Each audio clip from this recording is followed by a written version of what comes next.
Hello నమస్తే, welcome to queue business. నేను మాధవి. డబ్బులు లేకుండా కోట్లు సంపాదించచ్చా బిజినెస్ చేస్తూ?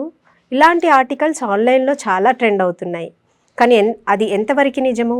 అది నిజమని నిరూపిస్తున్న మనతో ఉన్న రమ్య నాగేంద్ర ఇమిటేషన్ వాళ్ళు.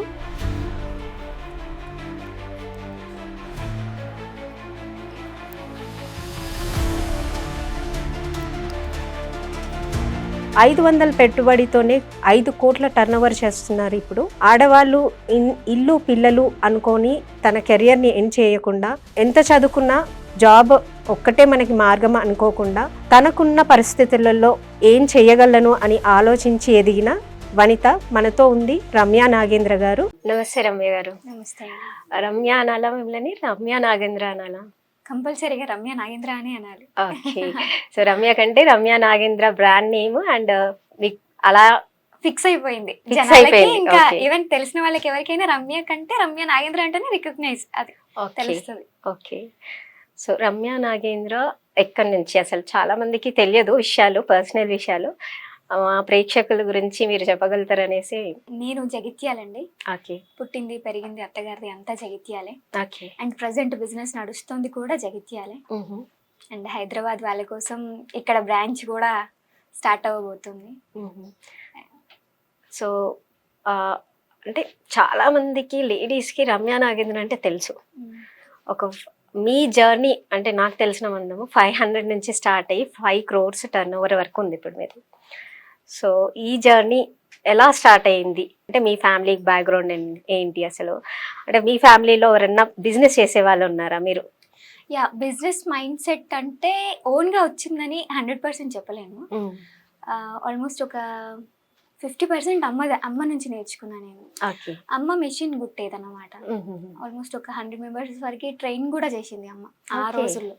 నాకు తెలిసి నాకు ఒక 7-8 years ఉన్నప్పటి నుంచి అమ్మ నేర్పించింది. 100 members పైగా వాళ్ళకి ట్రైన్ కూడా చేసింది అమ్మ. సో వాళ్ళని అంటే అమ్మ ట్రీట్ చేసే పద్ధతి కానీ నేర్పించే పద్ధతి కానీ అది చూసి చూసి నాకు అలవాటు అయిపోయి మిషన్ ఆటోమేటిక్గా వచ్చేసింది. నేను పర్టికులర్గా కూర్చొని అమ్మాయి ఇట్లా అని నేర్చుకుంది ఏం లేదు. అమ్మ వాళ్ళకి ఏం చెప్తుంది, సో వాళ్ళు ఏం చేస్తున్నారు, దాంట్లో మిస్టేక్స్ ఏమున్నాయని చెప్తుంది. సో అట్లా నాకు టైలరింగ్ పర్ఫెక్ట్గా వచ్చిందన్నమాట. నాకు 11 years ఉన్నప్పుడు అనుకుంటా. అమ్మ కాసేపు పడుకుందామని చెప్పేసి పడుకొని లేచేసరికి ఒక బ్లౌజ్ పీస్ కట్ చేసి కుట్టి చూపించిన 1 hourలో.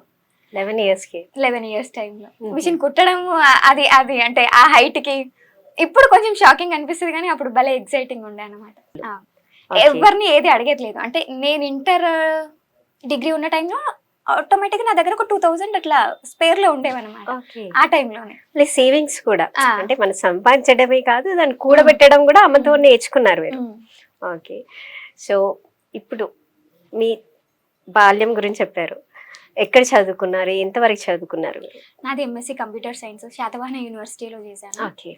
యాక్చువల్గా PG ఫస్ట్ ఇయర్లో పెళ్ళయింది. PG ఫస్ట్ ఇయర్ ఎండింగ్లో పెళ్ళయింది. సెకండ్ ఇయర్లో బాబు కడుపులో ఉన్నాడు. ఎండింగ్లో ప్రెగ్నెన్సీ తోటే ఎగ్జామ్స్ కూడా రాసేసిన. ఆ టైంలో కూడా నాకు యాక్చువల్గా ఫస్ట్ది మిస్క్యారేజ్ అయింది అనమాట.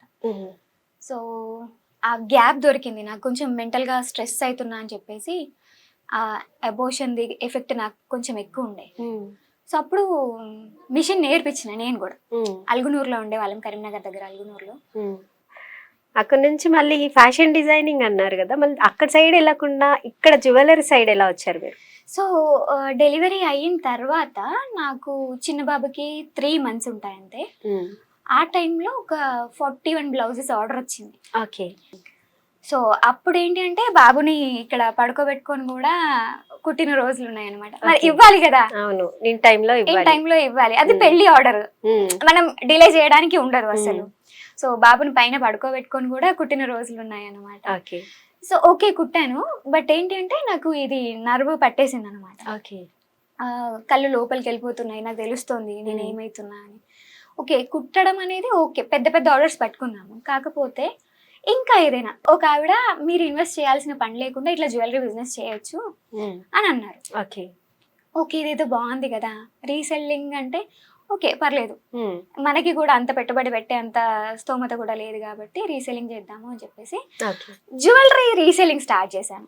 జ్యువెలరీ అండ్ శారీస్ రెండు కూడా రీసెల్లింగ్ స్టార్ట్ చేశాను. హ్యాండ్ స్టాక్ ఉండేది శారీస్, బట్ జ్యువెలరీ అనేది రీసెల్లింగ్ స్టార్ట్ చేశాను.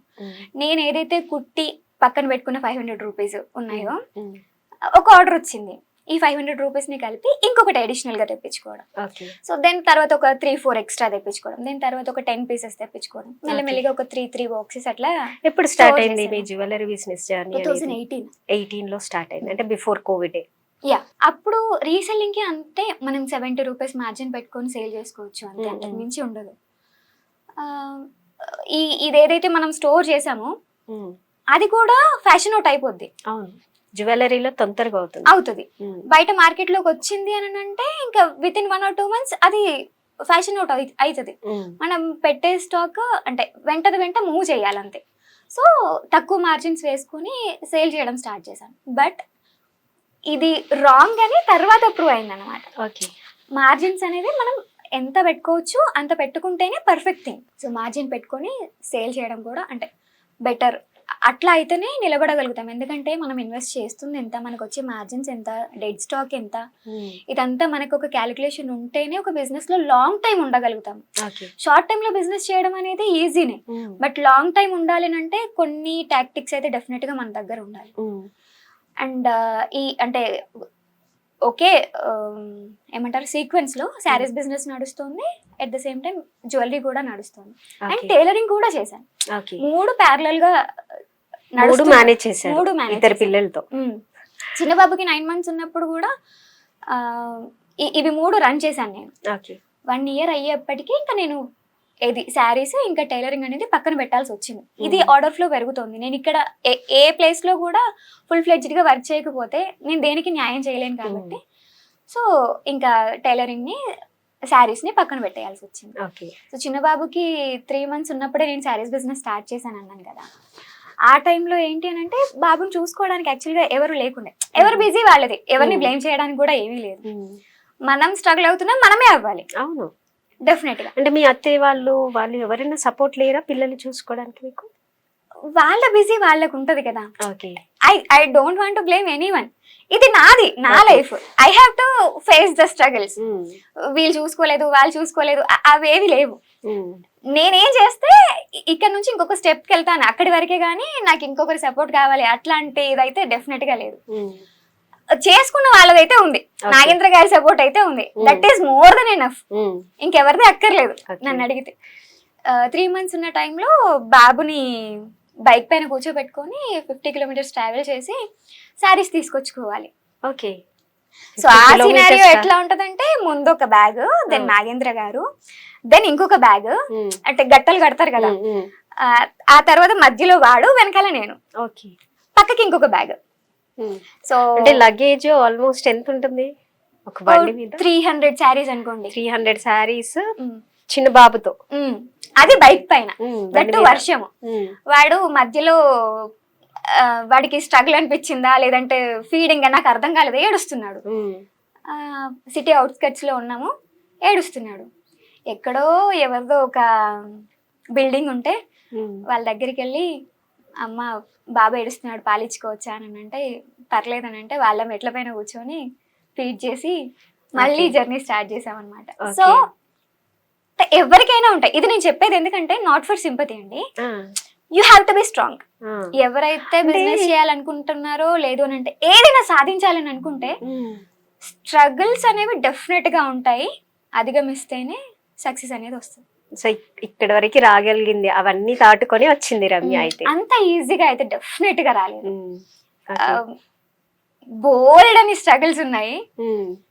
ఎన్ని విధాలుగా ఆన్లైన్ లో మీరు స్టార్ట్ చేశారు, సో ఎక్కడ సక్సెస్ చూసారు? అండ్ ఆన్లైన్ లో అప్పుడు కోవిడ్ టైం కదా, కోవిడ్ టైంలో మీకు ఎలా అంటే బిజినెస్ రన్ అయ్యిందా? జనరల్ షాప్స్ వాళ్ళే మూసుకొని కూర్చున్నారు అన్ని, ఇంకా మీకు ఎలా ఉండే?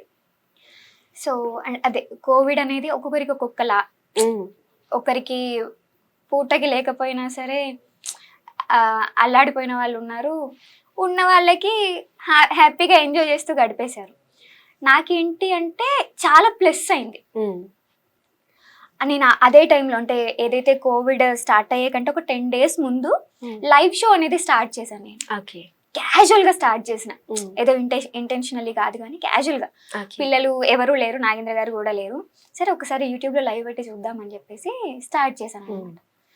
చాలా మంచి రెస్పాన్స్ వచ్చింది. దట్టు మనదే లైవ్ షో, ఫస్ట్ ఇండియాలో జ్యువెలరీ లైవ్ షో అంటే అది మనదే ఫస్ట్, దట్టు తెలుగులో. అండ్ ఆ 10 days లో నాకు ఏదైతే పికప్ అవుతూ వస్తుందో ఆ టైంలో లాక్డౌన్ పడింది. సో జనాలందరూ ఖాళీగా ఉన్నారు, వాళ్ళకి టైం పాస్. తిట్టే వాళ్ళు తిడతారు, మెచ్చుకునే వాళ్ళు మెచ్చుకుంటారు అనుకోండి, అది సెకండరీ థింగ్. బట్ అదైతే నాకు చాలా హెల్ప్ అయిందండి. యూట్యూబ్ లైవ్ పెడితే ఎట్ ఏ టైం 2000 members కూడా జాయిన్ అయ్యి చూసిన రోజులు ఉన్నాయి. ఇప్పుడు చాలా మంది వచ్చారు కాబట్టి కాంపిటీషన్ పెరిగింది, కానీ అప్పుడు ఐఎమ్ ద వన్ కాబట్టి చాలా చాలా మంచి రెస్పాన్స్ ఉండే. 3000 orders వచ్చినాయి విత్ ఇన్ 25-26 days, 1 month అనుకోండి. సో యాక్చువల్గా ఆర్డర్స్ వస్తున్నాయి, బట్ మూమెంట్ లేదు కదా, కొరియర్స్ అన్ని బంద్ అయిపోయి ఉండే. ఆ టైంలో నా పార్సల్ రాలేదు, 1 month అవుతుంది. యాక్చువల్ గా కొరియర్ లేదు, అర్థం చేసుకున్న వాళ్ళు ఆగారు. బట్ కొంతమంది అది ఉంటది కదా క్యూరియాసిటీ, లేడీస్ మీ కదా. ఇంకోటి ఏంటంటే ఆన్లైన్ అనేసరికి ఇదేమో ఫేక్ ఏమో, డెఫినెట్ గా నా డబ్బులు మునిగిపోతాయేమో, ఇలాంటి ఫీలింగ్స్ ఫస్ట్ ఆర్డర్ కి చాలా మంది అయితే చాలా అంటే ఫ్రీక్వెంట్ గా 2 days ఒకటి 3 days ఒకటి అట్లా పెట్టిన వాళ్ళు కూడా ఉంటారు కదా.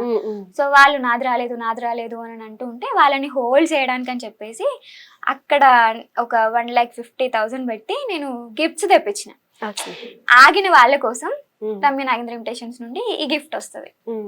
సో 3,000 parcels కి కాబట్టి నేను అంత పెట్టాల్సి వచ్చింది అనమాట అమౌంట్. సో దాంట్లో ఆగిన వాళ్ళకి మాత్రమే పంపించామనుకో, అంటే ఎత్తులు పల్లాలు డెఫినెట్ గా ఉంటాయి కదా, అంత మ్యాచింగ్ సేమ్ గా పోదు కదా. సో మధ్యలో కొంచెం బ్రేక్ డౌన్ అయినప్పుడు ఏంటి అంటే నేను హ్యాండ్ మేడ్ స్టార్ట్ చేశాను. మేడ్ అంటే మన యూనిక్నెస్ మనకి ఉంది అని అన్నప్పుడు జనాలు ఎక్కడికి వెళ్ళరు. అండ్ ఇప్పటి జనరేషన్ అంతా యూనిక్నెస్ ని ఎక్కువగా కోరుకుంటాను. పక్కన వాళ్ళకు వేసుకున్నది ఈవెన్ నేను కూడా కొద్దిగా అదే మైండ్ అనుకోండి. సో అదే నన్ను ఇంతవరకు తీసుకొచ్చింది. అంటే నా మైండ్ సెట్, నేను ఏదైతే యూనిక్నెస్ ని కోరుకుంటానో అదే నాకు ఈ ఐడియాని తీసుకొచ్చి స్టార్ట్ చేసాం అనమాట. అండ్ వండర్ఫుల్ థింగ్ ఏంటి అని అంటే, ఒకటి నాగేంద్ర గారు అయితే, సెకండ్ థింగ్ సుమా అని మా మేనేజర్. ఆవిడ 2021లో జాయిన్ అయింది, 4 years అవుతుంది. చాలా బాగా సపోర్టివ్గా, అంటే వర్కర్ ఈజ్ ఏ వర్కర్ అన్నట్టుగా కాకుండా ఈ వర్క్ మనది, ఈ రోజు 10 orders వచ్చినాయిరా ఏం చేద్దాం, వస్తలేదు కదా, మనం కొంచెం కష్టపడ్డా సరే జనాల దగ్గరికి మనం రీచ్ అవ్వాలి. సో నాకు ఏదైతే మైండ్ సెట్ ఉందో దానికి తగ్గట్టుగా దొరికింది అనమాట. మేము 20 మందికి ట్రైన్ చేసి జాబ్ ఇస్తున్నాం అనమాట. సో ఆల్రెడీ సోషల్ మీడియాలో మళ్ళీ చూసాను, మళ్ళీ హైర్ చేస్తున్నారు వీడియోగ్రాఫర్ ని, కెమెరా పర్సన్స్ ని, ఎడిటర్స్ ని. సో ఎక్స్పాన్షన్ ఉంది. వెబ్సైట్ కూడా ఇంకా ఫుల్ ఫ్లెడ్జ్డ్ గా హై లెవెల్లో డిజైన్ చేస్తున్నాము. ఎక్స్పాన్షన్ అంటే ఎలా రమ్య? అంటే ఇప్పుడు ఉన్న జ్యువెలరీ బిజినెస్ ని ఎక్స్పాండ్ చేస్తున్నారా? ఇప్పుడు ఇమిటేషన్ సిల్వర్, గోల్డ్ అలా ఎక్స్పాండ్ చేస్తున్నారా? సిల్వర్ కూడా ఉంటది, 92.5 సిల్వర్ కూడా ఉంటది, బట్ ఫుల్ ఫ్లెడ్జ్డ్ గా కాదు. మనకి కొంతమంది ప్రీమియం కస్టమర్స్ ఉంటారు, they should not go anywhere. నేను వేరే వాళ్ళ దగ్గరికి వెళ్ళి తీసుకోను రమ్య, నీ దగ్గర ఉంటేనే తీసుకుంటాను అనే వాళ్ళు కొంతమంది ఉన్నారు. సో వాళ్ళని నేను మెయింటైన్ చేయాలి. నాకు ఏదైతే నేను బిజినెస్ స్టార్ట్ చేశానో ఆ రోజు నుంచి ఇప్పటి వరకు ఉన్న కస్టమర్స్ అలాగే ఉన్నారు, వాళ్ళు ఎక్కడికి వెళ్ళలేదు. రమ్య అంటే రమ్య నాగేంద్ర దగ్గర బ్రాండ్ అనేది దొరుకుతుంది, ఆ క్వాలిటీ అనేది దొరుకుతుంది. సో డెఫినెట్ గా ఇక్కడ నుంచి మళ్ళీ ఇంకెక్కడికి వెళ్ళినా సరే నాకు ఆ సాటిస్ఫాక్షన్ ఉండదు అనే వాళ్ళు కూడా ఉన్నారనమాట. సో ఇప్పుడు మీరు మీ ఓన్ మ్యానుఫ్యాక్చరింగ్ చేస్తున్నారు. సో మ్యానుఫ్యాక్చరింగ్ చేసేటప్పుడు అంటే మెటీరియల్ కానీ ఇవన్నీ దాంట్లో ఒడిదుడుకులు చాలా చూసి ఉండొచ్చు కదా? ఉంటాయి. ఎందుకంటే ఇప్పుడు నేను వేసుకున్నానండి, దీన్ని ఒక్కదాన్ని రెడీ చేయాలి అని అంటే మనకి minimum 7 to 8 different types of item కావాలి దీనికి. ఇప్పుడు ఇంకా బ్రాంచెస్ కానీ ఫ్రాంచైజీస్ కానీ ఎక్స్పాన్షన్ అన్నారు కదా, అలా బ్రాంచెస్ అయితే ఉందండి. ఇప్పుడు మనకి ఆల్మోస్ట్ నెక్స్ట్ మంత్ వరకు హైదరాబాద్ లో కుకట్పల్లిలో అనుకుంటున్నాము. ఎలా ఇస్తున్నారు బ్రాంచెస్? అంటే దేని బేసిస్ మీద? బ్రాంచ్ ఎవరికి ఇవ్వట్లేదు, మనమే ఓపెన్ చేసుకుంటున్నాం. ఇప్పుడు మీరు 7 years జర్నీ కదా, మొత్తం బిజినెస్ లో. ఈ 7 years జర్నీలో వరెస్ట్ మూమెంట్ ఏంటి మీకు? రీసెంట్ గా జరిగిందండి. అంటే పాతవని నేను కొంచెం తొందరగా మర్చిపోతా. ఓకే. నాగేంద్ర దగ్గర నుండి నేర్చుకున్నాను Okay. మర్చిపోవడం మంచిది అని చెప్పేసి. సో రీసెంట్ గా జరిగిన సిచ్యువేషన్ ఏంటి అంటే, వెబ్సైట్ స్టార్ట్ అయ్యింది. ఓకే. యాక్చువల్గా అది ఒక కైండ్ ఆఫ్ ఏమంటారు దాన్ని, టెన్షన్ అనొచ్చా లేదంటే ఎక్సైట్మెంట్ అనొచ్చా తెలియదు కానీ, ఓకే క్లయింట్స్ అసలు ట్రస్ట్ చేస్తారా లేదా అనే టెన్షన్లోనే ఉంటే, ఓకే ట్రస్ట్ చేస్తున్నారు, ఆర్డర్స్ వస్తున్నాయి, బాగుంది, మనకి కొంచెం స్ట్రెస్ తగ్గింది. 4 members రిప్లైస్ ఇవ్వాలి. ఓకే. ఒకే నెంబరు 4 mobiles లో పెట్టేసి 4 members రిప్లైస్ ఇవ్వాలి. సో అదంతా తగ్గింది, అది అర్థం అవుతుంది. ఆ టైంలో వెబ్సైట్ క్రాష్ అయింది, వాట్సాప్ క్రాష్ అయింది. నేను ఏంటి 30 lakhs స్టాక్ ఆర్డర్ పెట్టాను. ఓకే. ఆ స్టాక్ లో 6 lakhs స్టక్ అయిపోయింది. అది ఎక్కడ ఉందనేది తెలియట్లే ఓకే. ట్రాక్ చేస్తే. ఇప్పుడు జనరల్ గా కస్టమర్స్ కి కూడా ఒక్క ప్రోడక్ట్ ది రాకపోతే స్టక్ అయింది అని ఎంత టెన్షన్ ఉంటుంది. అది 6 lakhs స్టాక్, అది స్టక్ అయింది, ట్రాక్ అవ్వట్లే. ఇవన్నీ ఎట్టే డే, ఒక్క రోజులోనే విత్ ఇన్ ఏ డే జరిగింది సినారియో. రీసెంట్ గా అంటే ఒక 3 months బ్యాక్ మనకి వాట్సాప్ పని చేయలేదు, మేబీ అప్పుడే అనుకుంటారు. లేదు లేదు, ఇది మా సైడ్ ఇష్యూనే. ఓకే. మా సైడ్ ఇష్యూనే. అండ్ దెన్ కొరియర్ లో కూడా ఒక ఇష్యూ వచ్చినుండే అనమాట. కొరియర్ వాళ్ళతో పార్సిల్స్ ఆపేయడం అట్లాంటిది జరిగింది. సో ఒకే రోజు, ఇంకొక ఎగ్జాక్ట్ సిచ్యువేషన్ గుర్తులేదు కానీ టోటల్ గా ఆ రోజుకి నాకు 5 ప్రాబ్లమ్స్. బాబోయ్ ఇట్లాంటి రోజు ఇంకొకటి వద్దురా నాయన అనుకునే, బంతిని ఎంత గట్టిగా కొడితే అంతే గట్టిగా రివర్స్ వస్తుంది అనే దానికి. అంటే ఎన్ని ఆటుపోట్లు ఎదుర్కొంటే అంత స్ట్రాంగ్ అవుతాం అనేది రమ్య గారిని చూసి నేర్చుకోవచ్చు. ఓకే. అంటే నేను చెప్పేది ఏంటి అని అంటే, ఇప్పుడు వచ్చిన లగ్జరీనెస్, ఇప్పుడు కడుతున్న చీరలు, ఇప్పుడు వేసుకుంటున్న నగల్ని చూసి డిసైడ్ అవ్వకుండా అసలు ఇక్కడి వరకు వచ్చారు అని అంటే వాళ్ళ బ్యాక్గ్రౌండ్ వర్క్ ఏదై ఉంటది. ఈజీగా అయితే డబ్బులు రాలేదు కదా, తెలుస్తుంది. అది ఏదో దేంట్లోనే పెట్టేసి స్కామ్ చేసిన డబ్బులు కాదు కదా, తెలుస్తుంది. నేను ఈవెన్ లాస్ట్ ఇయర్ కూడా నైట్ 4 వరకు 5 వరకు రిప్లైస్ ఇచ్చుకుంటూ కూర్చునేదాన్ని కస్టమర్ ని సాటిస్ఫై చేయడానికి. డైలీ 6,000 to 10,000 ఎంక్వైరీస్ వస్తాయి. మనం ఎంతసేపు వర్క్ చేయాలి దానికోసం? నైట్ డ్యూటీస్ కి అమ్మాయిల్ని పెట్టేదాన్ని. పాపం వాళ్ళకి ఎక్కువ శాలరీ ఇచ్చి, ప్లీజ్ రా, నైట్ టైం చేస్తే ఇంట్లో వాళ్ళు కూడా కోప్పడతారు కదా, అవసరమా నీకు ఇది, ఇంట్లోనే కూర్చోక అని వాళ్ళని కూడా అంటారు కదా. వాళ్ళని కొంచెం బతిమలాడుకొని, చెయ్యరా వర్క్, కస్టమర్ని మనం సాటిస్ఫై చేయాలి, డబ్బులు అంటే మీకు ఇచ్చే శాలరీ అనేది సెకండరీ కానీ వాళ్ళ దగ్గర నుంచి మనకి మంచి పాజిటివ్ ఫీడ్బ్యాక్ ఉండాలి. ఓకే ఈ టైంలో అయినా సరే వీళ్ళు రెస్పాండ్ అవుతున్నారు అని అంటే దే ఆర్ జెన్యూన్ అని. సో అట్లా అంటే నేను అక్కడి వరకు వర్క్ చేసిన తర్వాతనే ఇప్పుడు ఈ సిచ్యువేషన్ అనేది ఉంది అని చెప్తాను నేను. ఓకే. ఆన్లైన్ బిజినెస్ అంటే దానికి నెగటివ్ పాయింట్ ఏంటంటే మెయిన్గా కమెంట్స్. సో కమెంట్స్ని ఎలా రిసీవ్ చేసుకుంటుంది రమ్య? యాక్చువల్గా బిజినెస్ స్టార్ట్ చేసిన కొత్తలో thousands ఆఫ్ పాజిటివ్ కమెంట్స్ వచ్చాయి. దాంట్లో ఒక్కటి నెగిటివ్ ఉందా, ఆ ముక్కు పుడకేంటి కథం, ఇంకా డిక్రీజ్ అయిపోయేదాన్ని అనమాట. దీని గురించి ఎందుకు మాట్లాడుతున్నారు? అప్పుడు చాలా హర్ట్ అయ్యేదాన్ని. కొంచెం ఓవర్ చేస్తుంది. అరే ఒక్కొక్కరికి ఒక్కొక్క బాడీ లాంగ్వేజ్ ఉంటుంది. సో దాంట్లో ఓవర్ ఏముంటుంది, సరే ఇలా కాదమ్మా ఇలా మాట్లాడు అని చెప్తే దట్ ఈస్ ఫైన్. బట్ ఆ వచ్చిన వాటికైతే నేను చాలా డిక్రీజ్ అయ్యేదాన్ని స్టార్టింగ్ లో. ఇప్పుడు ఏంటి అంటే జస్ట్ నెగిటివ్ కామెంట్ వచ్చిందా, బ్లాక్ లిస్ట్. దాన్ని మనం మైండ్ వరకు తీసుకోవాల్సిన పని లేదు. ఎందుకంటే 99.99% కి మనం పాజిటివ్, మనకు ఆ కాన్ఫిడెన్స్ ఉంది. ఆ ఎక్కడో 0.001 వాళ్ళ కోసము మనం ఎందుకు డిక్రీజ్ అవ్వాలి? జస్ట్ వాళ్ళని తీసి అట్లా పక్కన పెట్టేసినాం అనుకోండి, హ్యాపీ. ఓకే. అప్పుడు మైండ్ కి తీసుకుంటుండే, ఇప్పుడు మైండ్ కి తీసుకున్నట్లేదు అసలు. ఓకే నువ్వు అంటావా, నీ లెవెల్ ఆఫ్ థింకింగ్ ఇక్కడి వరకే, నువ్వు ఇంతే, మారవు ఇంకా. సో నీ ఇష్టం. బట్ నా దగ్గర వరకే అంటే ఆ నెగిటివ్ వైబ్ ని నేను ఉంచుకోను. ఈవెన్ నా రిలేటివ్స్ కానీ ఫ్రెండ్ సర్కిల్ కానీ ఏదైనా సరే నేను చాలా పాజిటివ్ గా ఉంచుకుంటానండి. ఇది కాకుండా మనకి ఆన్లైన్ బిజినెస్ లో స్కామ్స్ ఎక్కువ చాలా. సో అలాంటి సిచ్యువేషన్స్ కి మీరు ఎప్పుడన్నా బలయ్యారా? నేను అయ్యాను పర్సనల్ గా. ఈ లాక్డౌన్ టైంలో వచ్చిన ఆర్డర్స్ అని చెప్పాను కదా నేను, దాంట్లో 1 lakh ఆర్డర్స్ ఇచ్చిందో ఒకే పర్సన్.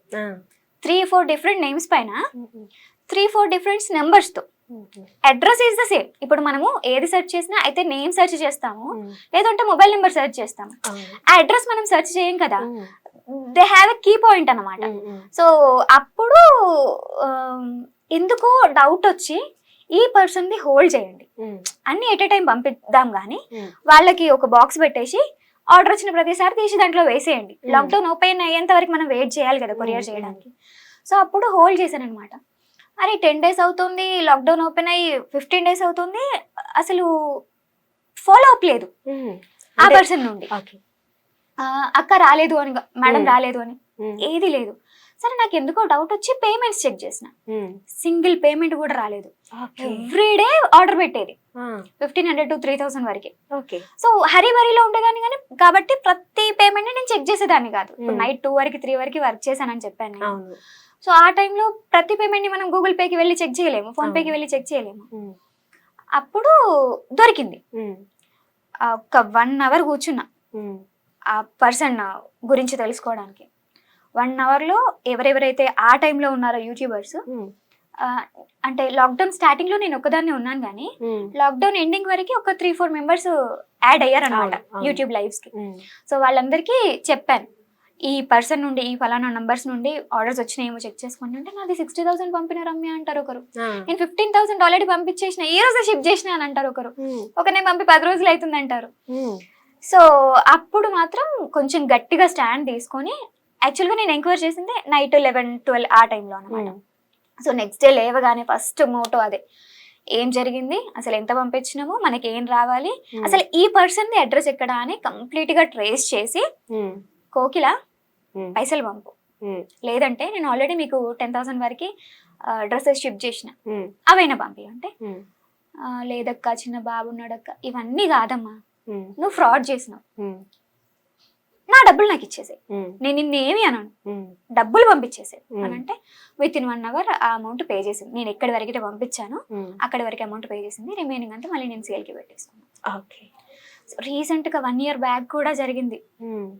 ఈ పర్సన్ అట్లీస్ట్ భయపడే అమౌంట్ అయినా వేసింది కానీ, ఈ రీసెంట్ గా లాస్ట్ ఇయర్ జరిగిన పర్సన్ అయితే ఇంకా కంప్లీట్ గా తిట్టడమే. అంటే వాళ్ళది ఒక స్ట్రాటజీ అనమాట. తిడితే మనం అమ్మాయి తిట్లు ఎందుకులే అని చెప్పేసి వదిలేస్తాం, భయపడతాం. మొత్తం రికార్డింగ్ చేసి నేను జగిత్యాలోనే ఉంటూ కాకినాడలో ఉండే ఒక అన్నకి కాల్ చేసి, ఆ అన్న త్రూ ఇంటికి పోలీసులను పంపించి నా ఐటమ్ 9 తెప్పించేసుకున్నాను. within 3 days నా పార్సిల్ నాకు వచ్చేసింది.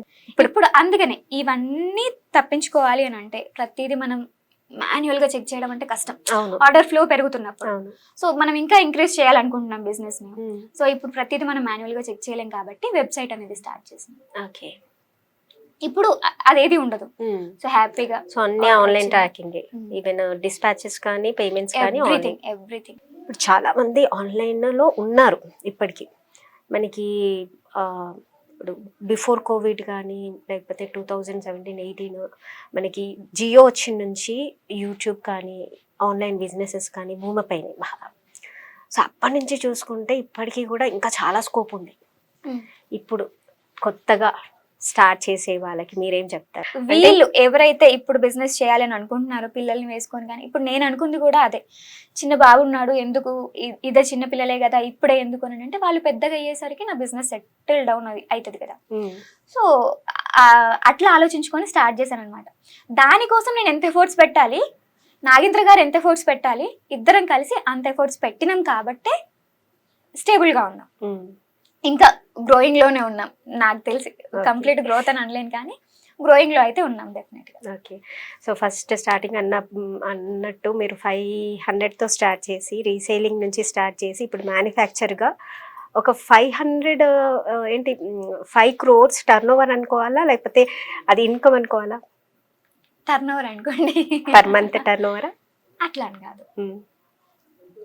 నా టర్న్ ఓవర్ ఎంత అంటే, నా ట్యాగ్ లైన్ ఒకటే, నా 2 లక్షల మంది ఫాలోవర్స్, నా 1,00,000 మంది యూట్యూబ్ సబ్స్క్రైబర్స్. అసలు యాక్చువల్గా ఇప్పుడు మీరు చెప్పే బిజినెస్, మీరు చెప్పిన టర్న్ ఓవర్స్కి మీ ఫాలోవర్స్కి ఎక్కడ రీచ్ కాదు. ఎందుకంటే మిలియన్స్లో ఉండాలి. అంటే మీరు చెప్పినట్టు అంటే వాళ్ళు ఇప్పుడు ఫ్రీక్వెంట్ గా కొంటూనే ఉంటారు, కొత్త వాళ్ళే కావాలన్న రూల్ లేదనమాట. ఓకే. సో ఫ్రీక్వెంట్గా అంటే వన్స్ స్టిక్ అయ్యిండ్లు రమ్య నాగేంద్ర ఇమిటేషన్స్కి ఒకసారి వచ్చిండ్లు అని అంటే అడిక్ట్ అయిపోతారు. డిజైన్స్కి కానివచ్చు, ఆ లెంత్ కస్టమైజేషన్ కూడా నేను ఎంత జాగ్రత్తగా చూసుకుంటానంటే ఈ లెంత్లో ఎంతమంది పీపుల్ ఉంటారు, ఈ నెక్ సైజ్లో ఎంతమంది పీపుల్ ఉంటారు, ఈ నెక్ సైజ్లో ఎంతమంది పీపుల్ ఉంటారు.